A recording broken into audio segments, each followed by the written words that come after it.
Di situ kalau Nuh nggak bergaul, ingat loh kapalnya Nuh itu nggak main-main.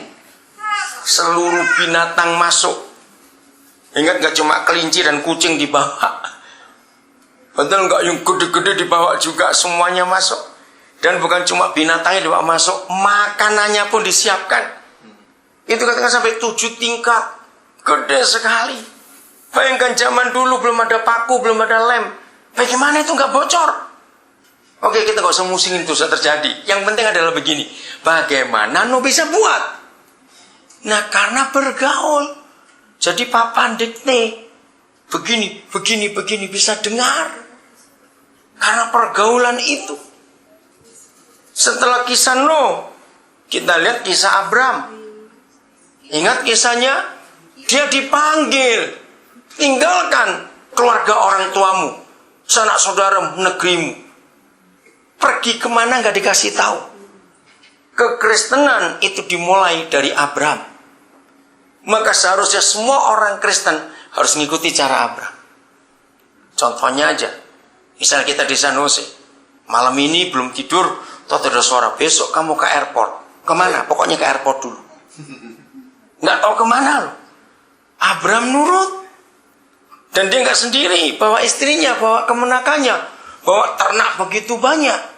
Bagaimana ini? Bergaul. Ingat Musa? Dulu nggak ada telepon, nggak ada walkie-talkie, nggak ada radio. Mimpin 3 juta orang. Bayangin gimana itu jalan. Musa belum pernah ke Kanaan. Belok kiri kanan nggak tahu, belum ada map waktu itu.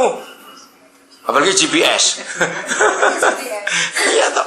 Tapi kenapa Musa bisa bergaul? Dia dengar Bapak ngomong apa. Kalau saudara baca kitab nabi-nabi misalnya, Yesaya, Yeremia, Yeskiel, Daniel, Amos, Hosea, semuanya itu, saya pernah iri hati pada mereka. Iri hati bagus maksudnya. Mereka itu kok enak sekali dengar Tuhan ngomong. Sebentar Tuhan berbicara, dikit-dikit Tuhan berfirman. Nah, kenapa kita jadi budak semua begini di zaman sekarang? Maaf, jangan marah, saya ngomongin.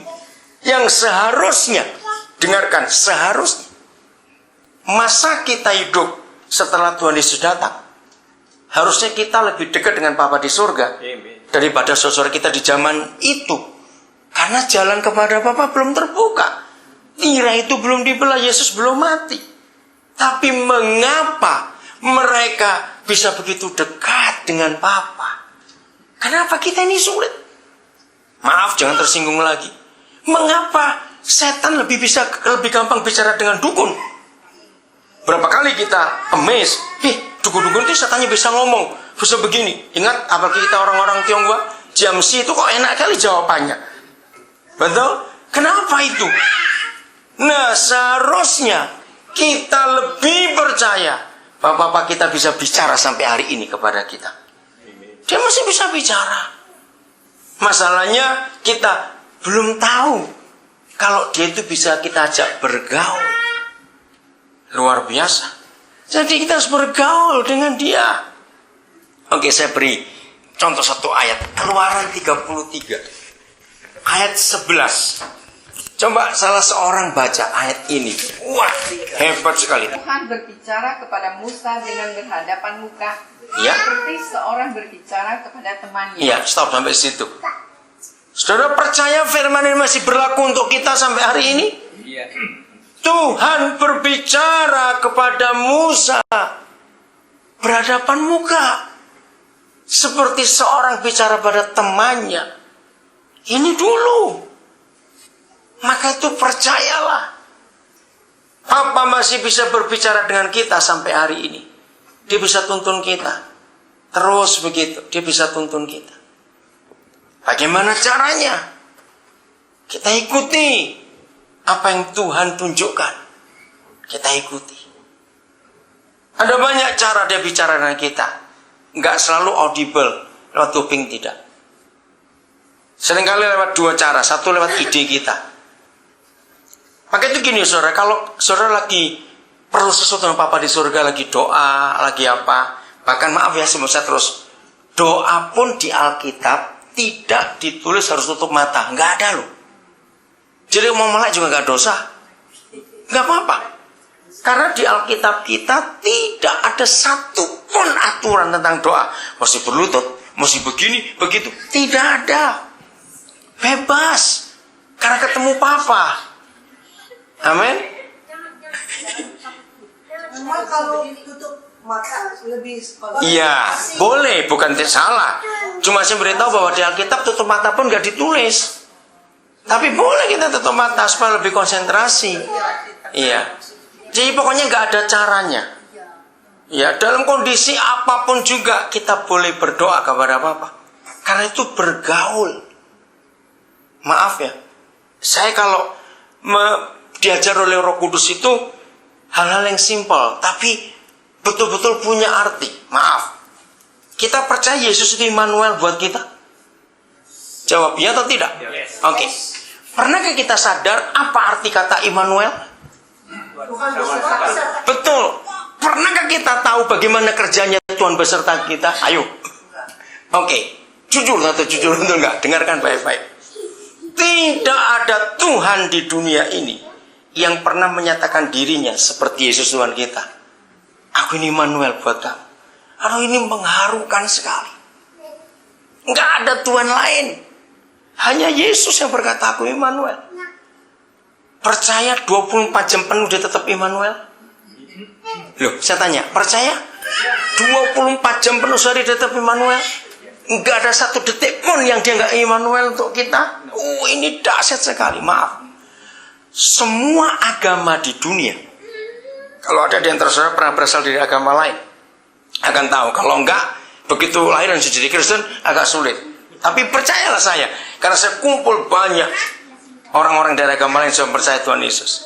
Semua agama di dunia ini, maaf ya, kalau mereka lagi sembahyang, maaf, lalu kentut, itu batal. Harus ulang dari depan lagi. Betapa hebatnya, sulitnya sekali. Ya makanya, betul semua agama pokoknya. Nggak boleh. Nah, ayo, saya tanya begini kepada saudara, maaf. Waktu kita di WC, Yesus tetap Immanuel tidak? Nah ya sudah.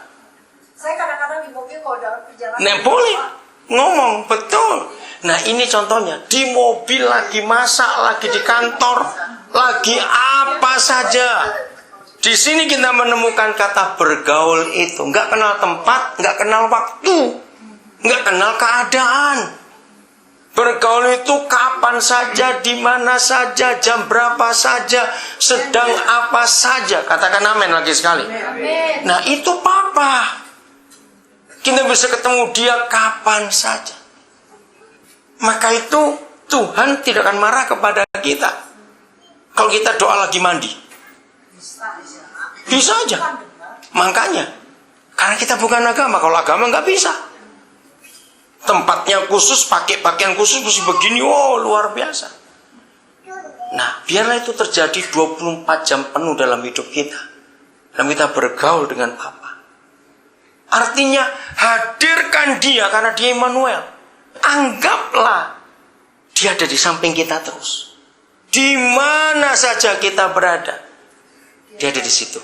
Selalu ada. Ajak bicara, ajak cerita. Jadi kalau doa, kalau bicara, seperti orang bicara, cerita apa saja.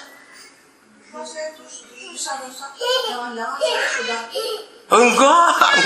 ngomong sendiri gitu. Enggak. Ya nggak harus dengar orang, nggak harus dengar orang. Bisa dalam hati saja.